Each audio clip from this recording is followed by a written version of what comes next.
écoutez Radio France Internationale. Il est 17h à Paris, 16h temps universel. Le journal en français facile. Paul Lonsin-Spinelli.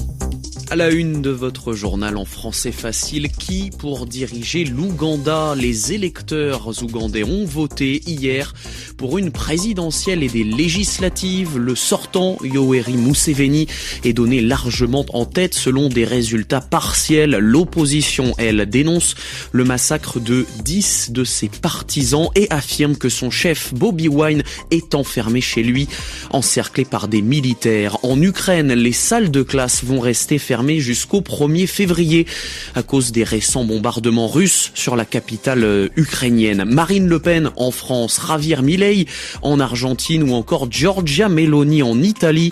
Une douzaine de têtes d'affiche de hauts représentants de l'extrême droite soutiennent Viktor Orban dans une vidéo. Le Premier ministre hongrois fait campagne pour des législatives qui se tiendront en avril dans son pays. Et puis les technologies les plus avancées au service de l'histoire la plus ancienne. L'archéologie chinoise a fait des découvertes surprenantes grâce à l'intelligence artificielle ou encore aux drones. Après avoir voté hier, les Ougandais attendent aujourd'hui les résultats des législatives et de la présidentielle. Hier déjà, le vote a été très perturbé par des incidents techniques. L'opposition menée par Bobi Wine dénonçait notamment des bourrages des urnes pour fausser les résultats. Et aujourd'hui, son parti assure qu'il est encerclé chez lui et plusieurs de ses partisans ont aussi été massacrés, tués dans le centre du pays. Christina Okello. Oui, et tout se joue d'abord à Butambala. Un député d'opposition affirme que 10 de ses partisans ont été tués chez lui lors d'une intervention de l'armée. Il parle de tirs nourris. Il accuse aussi les soldats d'avoir emporté les preuves. Il ne reste qu'une mare de sang, dit-il à l'AFP. La police conteste cette version. Elle parle de légitime défense. Deuxième point de tension, Bobi Wine dit être assigné à résidence. Sur X, il affirme que des militaires ont été déployés autour de sa maison à Maguéré, près de Kampala. Selon lui, personne n'a le droit d'entrer ou de sortir. Son parti, le NUP, dit aussi que des agents de sécurité ont franchi la clôture et installé des tentes dans la propriété. Dans le pays, le dispositif sécuritaire reste très visible. À Ligra, dans le nord, un témoin décrit une ville calme mais quadrillée.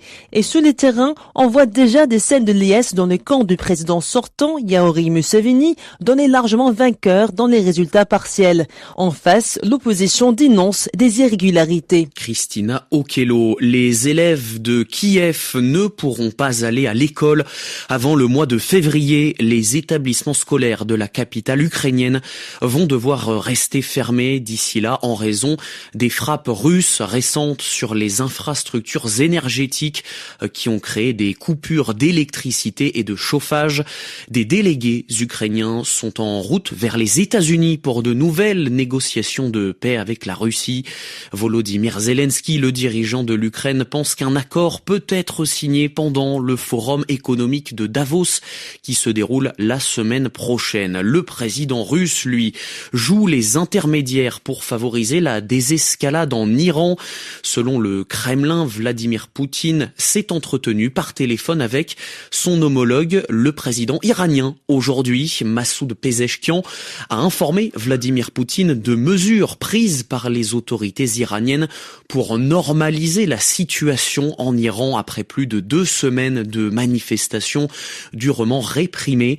Dans une nouvelle prise de parole, le fils de l'ancien shah d'Iran, Reza Pahlavi, assure que le régime actuel finira par tomber. Il appelle la communauté internationale à cibler les gardiens de la révolution. Et puis, au Moyen-Orient, toujours, le futur de la politique et la reconstruction de Gaza commencent à être imaginés. C'est le travail du comité palestinien de gouvernance qui a tenu cet après-midi sa première réunion. C'était au Caire, en Égypte. Il s'agit de 15 personnalités palestiniennes qui vont travailler sous la supervision, la direction de Donald Trump dans le cadre de la deuxième phase de l'accord de cessez-le-feu. Le président américain soutient confirmé de Viktor Orban, le premier ministre hongrois, qui vient aussi de recevoir l'aide d'une douzaine de cadors de l'extrême droite, des piliers du souverainisme qui s'associent, qui se sont réunis dans une même vidéo à moins de 3 mois des élections législatives en Hongrie. Alors Daniel Valo, qui voit-on apparaître dans ce clip ? Chers patriotes hongrois, liebe Fidesz-Mitglieder. It's a great pleasure for me to bring Marine Le Pen, Giorgia Meloni, Javier Milei ou encore Alice Weidel, c'est le banc et l'arrière-banc de l'extrême droite internationale qui se mobilise pour Viktor Orban. Malgré la présence de 2 partis considérés comme antisémites par Israël, Benjamin Netanyahou figure lui aussi en bonne place sur la vidéo. Je pense que Viktor Orban a toutes les qualités pour assurer la sécurité de son pays, déclare le Premier ministre israélien. Il a la ténacité, le courage et la sagesse pour protéger son peuple. Viktor Orban présenté comme un garant de la paix en Europe et comme un défenseur des valeurs européennes, c'est sur ce point également qu'insiste Marine Le Pen, la chef de file de l'extrême droite française. C'est grâce à des dirigeants comme Viktor que le camp des patriotes, des défenseurs des nations et des peuples souverains est en train de gagner en Europe.